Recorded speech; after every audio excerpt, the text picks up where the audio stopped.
అదో పేదల సంఘం నిరుపేదల ఆశలు ఆకాంక్షలను నెరవేర్చే లక్ష్యంతో పురుడు పోసుకుంది. గూడులేని వారికి నీడ కల్పిస్తామంటూ నమ్మబలికారు. బాధితుల నుంచి లక్షలు వసూలు చేసి మూటగట్టుకున్నారు. ఖమ్మానికి ఆనుకుని ఉన్న వెలుగుమట్లలో చీకటి సామ్రాజ్యాన్ని దర్జాగా నడిపారు. భూదాన భూముల్లో వెలిసిన నిర్మాణాలు అక్రమమని తేల్చిన సర్కార్ వాటిని కూల్చేసిన తర్వాత అనేక కొత్త కోణాలు వెలుగులోకి వస్తున్నాయి. వెలుగుమట్లలో సంఘం పేరిట సాగిన వసూళ్ల దందా నివ్వెరపరుస్తోంది. తాజా పరిణామాలపై ఈటీవీ క్షేత్రస్థాయి కథనం. వెలుగుమట్ల భూదాన్ భూముల్లో అనేక చీకటి కోణాలు వెలుగులోకి వస్తున్నాయి. 9 ఏళ్లుగా నిరుపేదల సంఘం పేరిట సంఘం సృష్టించిన అరాచకాలు ఆగడాలు ఒక్కొక్కటిగా వెలుగులోకి వస్తున్నాయి. నిరుపేదలకు గూడు కల్పిస్తామంటూ వాళ్ళ ఆశయాలను ఆసరాగా చేసుకొని సంఘం సృష్టించిన ఆగడాలు ఇప్పుడు విస్తుపోయేలా ఉన్నాయి. ఏ బాధితుని కదిలించినా కన్నీటి గాథలే కష్టాల కథలే వినిపిస్తున్నాయి. ఖమ్మాన్ని ఆనుకుని కొత్త కలెక్టరేటుకు కూతవేటు దూరంలో 10 ఏళ్లుగా సాగిన అరాచక పర్వం బాధితులకు కంటిమీద కునుకు లేకుండా చేస్తుంది. నిరుపేదలకు సొంతింటి కల నెరవేరుస్తామంటూ పుట్టుకొచ్చిన సంఘం ఏకంగా వేలాది మందిని నిలువునా దగా చేసింది. వెలుగుమట్ల రెవెన్యూ పరిధిలో 147, 148, 149 సర్వే నంబర్లలోని భూదాన్ భూముల్లో అక్రమంగా నిర్మించుకున్నారంటూ ప్రభుత్వం గత నెల 24న ఇళ్లను నేలమట్టం చేసింది. రెక్కల కష్టమంతా అక్రమార్కుల పాలై నిలువ నీడ లేకుండా నిరుపేదలు రోడ్డున పడ్డారు.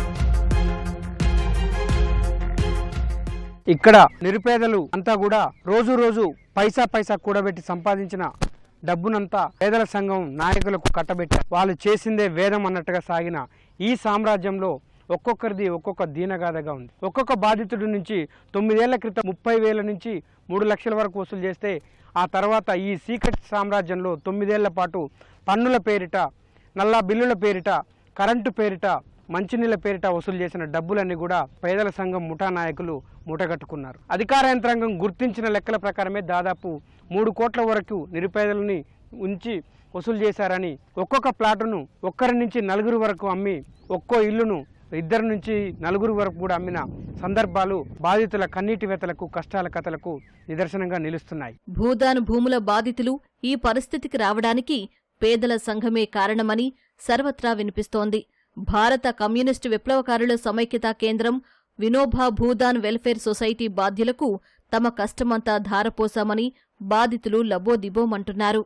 నేను కవితకి 50,000 కట్టాను. ఫస్ట్ 4 రోజులు పోయినాయి. 4 సంవత్సరాలకు కూడా అడిగాను, నువ్వెవరో నాకు తెలవదు అనేది. పక్కనే మళ్ళీ ఇయ్యట్లేదు అని చెప్పి బలిసీనకి 2,50,000 పెట్టి అలా అమ్ముతుంటే కొన్నా. కాగితాలు ఇంతవరకు ఇయ్యలే నాకు. ఆయనకు 2,50,000 కట్టినా ఈమెకు 50,000 కట్టా. ఇప్పుడు నా దగ్గర రూపాయి లేదు. కట్టావా అని నాకు ఎంత ఒత్తిడి చేశారు. మరి మా కాగితాలు మాకే ఇయ్యలేదు, ఇంకొకరికి ఎట్టా అమ్ముతారండి? ఇంకా ఆ ఒక్క ప్లాట్ గురికి బేరం అన్నట్టు మేము రూపాయి కష్టపడుకొని కొంటామండి. అక్షరాలు 3 లక్షలు కట్టాడండి. నా పుస్తకాలు కూడా అమ్మి కట్టాడండి. ఎట్టనన్నా దయచేసి మాకు ఇప్పియాలండి. 7 సంవత్సరాల నుంచి ఇంకేడే ఉన్నాం. ఇంటికి ఒక 30,000 అయింది సార్. ఫస్ట్ 40,000 కట్టినాం. మేము ఉన్నాగా మీకు ఎందుకో ఈ బోధాన పూలు కాబట్టి పోవు, మీకు మేమున్నాం అండ, ఎవరు వచ్చి అధికారులు ఎవరు రారు అన్నట్టు ధైర్యం ఇచ్చేసరికి ఎవరు మాట్లాడలేదు. 5 లక్షలు చాలుగా సార్. మరి మన సార్ వాళ్ళు మన అందరం బట్టి సీఎం గారు మనకు వచ్చింది అన్నట్టు సంతోషపడుతున్నారు. తుమ్మల గారు చెప్తుంటే కూడా మీటింగ్ లో సంతోషపడ్డాం సార్. మేము ఇన్ని రోజుల కష్టం కూడా మర్చిపోయారు పిల్లలేగా. భూదాన్ బాధితులు తీవ్రంగా నష్టపోయారని గుర్తించిన ప్రభుత్వం ఇళ్లు కూల్చిన చోటే వారికి మళ్లీ ఇళ్ల పట్టాలు అందించింది. గృహాలు నిర్మించుకునేందుకు ఇందిరమ్మ ఇళ్ల పథకంలో భాగంగా 5 లక్షలు అందిస్తోంది. వసూళ్ల ముఠాను మాత్రం ఎట్టి పరిస్థితుల్లో వదిలిపెట్టొద్దని బాధితులు డిమాండ్ చేస్తున్నారు.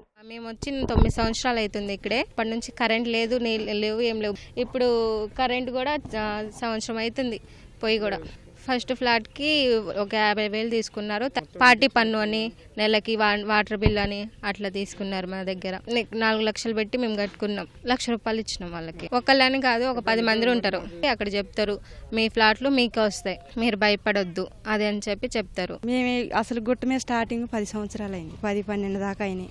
మా కష్టార్థం కాకనే 4 గదులు వేసుకున్నాం. బల్లిసీన్ అని మరి ప్యాట్లు ఇస్తున్నారు, బోధాన భూమి అని చెప్పారు. కానీ పట్టా ఇవ్వమంటే అయ్యి బోధాన భూమమ్మ లేట్ అయితే అని చెప్పారు.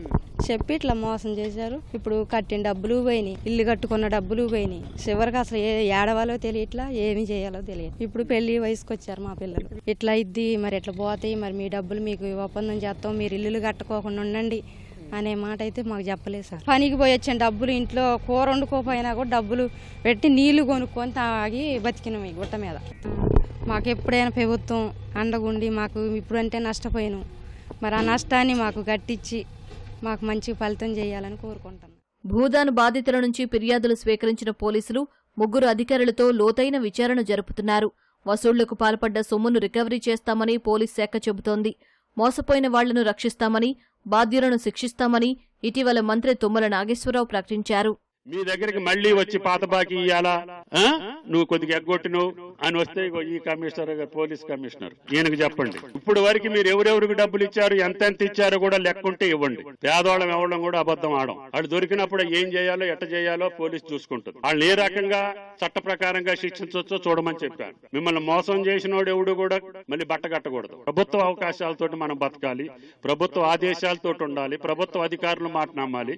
ఏదేమైనప్పటికీ 9 ఏళ్ల పాటు చీకట్లను మగ్గిన భూదాన్ భూముల బాధితుల బతుకులు మళ్లీ వెలుగుల వైపు పయనిస్తున్నాయని చెప్పడంలో ఎటువంటి సందేహం లేదు. ప్రభుత్వం తీసుకున్న చొరవను ఇప్పుడు అభినందిస్తున్నారు. ఇళ్ల స్థలాలతో పాటు ఇందిరమ్మ ఇల్లు కేటాయించడంతో బాధితులు ఇప్పుడు హర్షాతిరేకాలు వ్యక్తం చేస్తున్నారు. మళ్లీ ప్రభుత్వం ఆసరాగా నిలిచింది, అండగా నిలిచిందని చెప్పి బాధితులు ఆనందం వ్యక్తం చేస్తున్నారు. వెలుగుమట్ల బాధితుల బతుకుల్లో ఇప్పటికైనా చీకట్లు తొలగిపోవాలని, వాళ్ళ బతుకులు మళ్లీ వెలుగుల వైపు పయనించాలని మనము ఆశిద్దాం, ఆకాంక్షిద్దాం. కెమెరామెన్ చందుతో లింగయ్య, ఈటీవీ, ఖమ్మం.